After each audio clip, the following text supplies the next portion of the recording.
저희 또 지난번에 사연 하나 얘기를 하다가 원장님께서 또 너무, 이거 네. 보시는 분들께 네. 꼭 해주고 싶은 네. 말씀이 있으셨던 거잖아요. 고맙습니다. 네, 그 얘기를 하다 보니까 또 얘기가 길어져서 좋습니다. 다른 사연들을 많이 못 들었어요. 그래서 이번에 조금 네. 더 사연을 압축적으로 한번 네. 얘기를 해보려고 합니다. 좋습니다.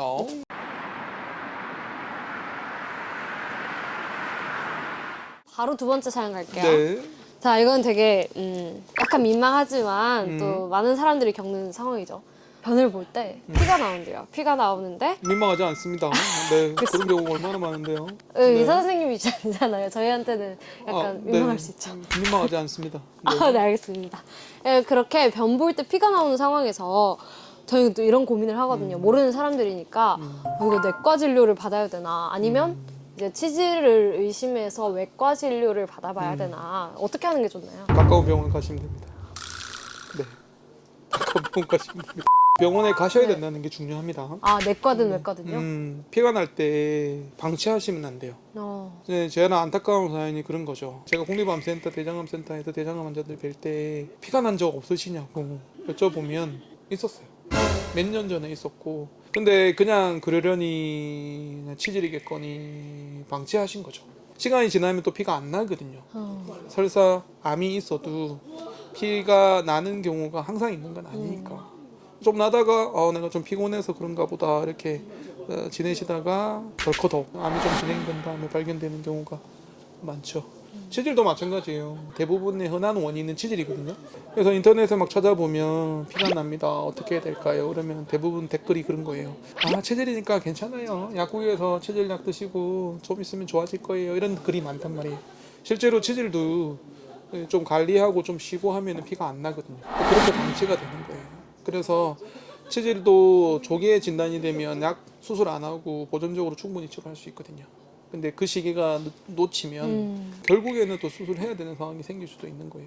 저는 이 질문에서 얘기하고 싶은 건 방치하면 안 된다는 거예요. 피가 나면 일단 가까운 병원에 가시는 게 좋습니다. 내과든 외과든 일단 빠른 시일 내에 병원에 그렇죠. 가라. 대신에 이제 판단하는 기준은 그래요. 평소에 본인이 장이 좀 안 좋았다. 뭐는 설사를 자주 했다. 또는 뭐 소위 염증성 장질환이 의심이 된다. 네. 그러면은 내과에 가셔도 되고 외과에 가셔도 돼요. 그런데 항문이 조금 불편하다는 증상이 동반되면 네. 그러면은 항문외과에 가시는 게 훨씬 더 낫죠. 왜냐하면 제가 내과 의사 선생님들을 대상으로 강의도 한번 한 적이 있는데 항문 쪽을 잘 못 보세요. 항문은요 굉장히 전문적인 영역이에요. 그래서 내시경을 하는 의사 선생님들도 그게 내과든 가정의학과든 상관없이 내시경을 하는 선생님들도 항문을 잘 모르세요. 그래서 제가 내시경 하시는 선생님들 대상으로 강의를 한번 했을 때 내시경으로 진단될 수 있는 치질, 치루, 치열 이런 항문 질환에 대해서 막 강의를 했었어요. 끝나고 제가 피드백을 받았는데 모르시는 분이 큰 도움이 됐다고 많이 배웠다고 하시는 분이 엄청 많으셨거든요. 그래서 사실은 항문 쪽에 질환에 대해서는 전문가한테 좀 진료를 보는 게 맞지 않을까 이런 생각이 들긴 합니다. 그리고 항문 쪽의 질환은요 내시경으로 보는 것보다 항문경으로 보는 게 훨씬 더 정확합니다. 그러면 진짜 항문외과를 가야겠네요. 그런 장비가 있는. 제일 좋은 건 대장 내시경을 하는 항문외과에 가시면 됩니다. 이게 어떤 의미냐면 내시경을 안 하는 항문외과도 있거든요. 그러면 가시면 그냥 항문만 보고 뭐 치질입니다 이렇게 얘기하고 또 치질약만 드시는 경우도 있거든요. 근데 필요하면 대장 내시경까지 하셔야 돼요. 피가 나는 원인은 다양하거든요.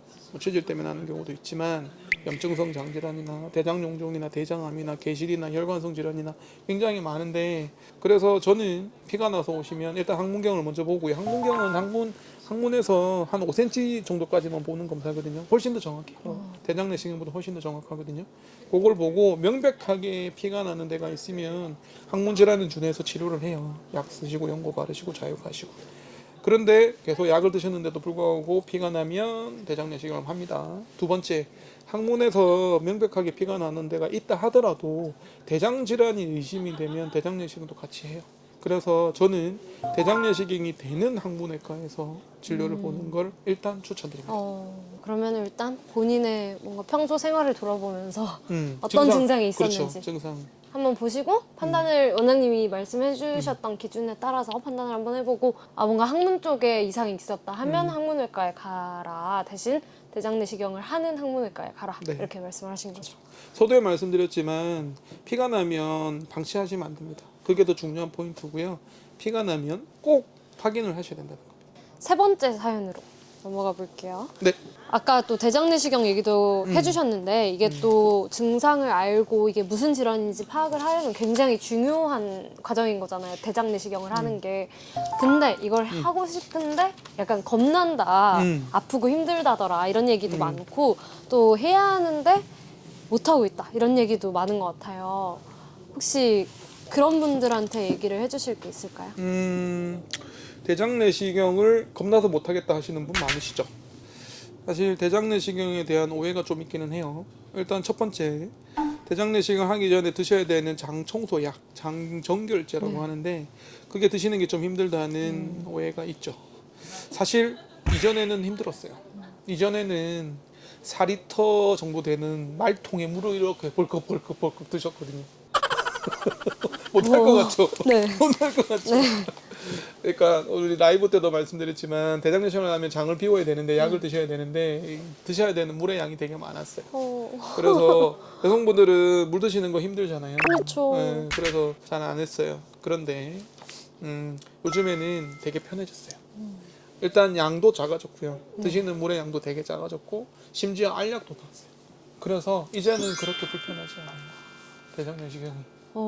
두 번째, 대장 내시경을 편하게 할 수 있는 방법이 있어요. 대장 내시경 검사 자체가 시간이 좀 걸리거든요. 20분에서 30분 정도 걸리는데 그동안 좀 불편해서 잘 안 하세요. 끝나고 나면 배도 좀 아프다고 그러시고. 비결은 뭐냐면 일반으로 하지 마시고 진정 내시경으로 하시는 거예요. 수면 내시경의 맞아요. 다른 이름이죠. 예. 한숨 주무시면 끝나 있거든요. 근데 이 진정 내시경, 수면 내시경에 대해서도 좀 오해가 있는 게 첫 번째, 위험하지 않아요. 저희가 전부 다 체크를 하면서 하거든요. 산소 포화도, 맥박수 다 체크하면서 하기 때문에 절대 진정 내시경을 한다고 위험하지 않아요. 두 번째, 진정 내시경을 한다고 머리가 나빠지지 않아요. 머리가 나빠진다는 얘기도 있어요. 네, 왜냐하면 내시경 하고 나면 그 약 진정제가 효과가 끝날 때까지는 약간 좀 멍한 느낌이 들거든요. 그리고 대화를 했는데 대화가 잘 정확하게 기억이 안 나는 경우도 있어요. 진정 내시경 끝나자마자 우리 지난번 라이브 때 잠꼬대 좀 한다고 맞아요. 그런 것처럼 나는 얘기를 했다고 하는데 잘 기억이 안 나. 그래서 그게 와전이 돼서 진정 내시경을 하면 머리가 나빠진다. 이런 오해들이 있거든요. 근데 그거는 일시적인 현상일 뿐이지 전혀 머리가 나빠지지 않습니다. 그래서 저는 대장 내시경을 좀 겁내하시는 분에게 진정 내시경으로 하면 충분히 편안하다. 그렇게 얘기를 드릴 수 있고요. 네. 저는 진정 내시경으로 합니다. 그걸 조금 더 추천하시는 거죠. 저는 일반으로 하지 않습니다. 저는 진정 내시경을 하는데 그 이유가 뭐냐면 그때 라이브 때도 잠시 말씀드렸지만 좀 자세히 볼 수 있거든요. 일반으로 하고 힘들어하시는 수금자, 그러니까 검사를 받는 의료 소비자분들을 보고 있으면 의사들이 마음이 급해질 수밖에 없어요. 그러면 일단 빨리 끝내야 되겠다라는 생각을 하는 거죠. 맞네요. 그러면 충분히 검사가 안 될 가능성도 있는 거예요. 그래서 저는 정확한 검사를 위해서라도 진정 내시경으로 하거든요. 그래서 대장 내시경은 그렇게 겁내하실 필요 없어요. 요즘에 장정결제도 많이 편해졌고 검사 자체도 많이 편해졌어요. 세 번째, 대장 내시경이 과거에 힘들다고 오해를 사는 세 번째 이유가 뭐였냐면 대장 내시경을 하고 나면 불편했거든요. 배에 가스 차고 막 그런 거죠. 그리고 대장 내시경을 잘하는 의사가 사실은 많지는 않았어요. 그래서 아직도 일부에서는 그렇지만 대장 내시경 하고 나면 조금 불편해 하시는 분들이 계세요. 제가 그걸 왜 느끼냐면 장편환 외과에서 대장 내시경 하신 분들이 아주 많은 분들이 그 얘기를 하세요. 지금까지 내가 받아본 대장 내시경 중에 제일 편하네. 부끄러워. 자랑해도 된다면서요. 되죠.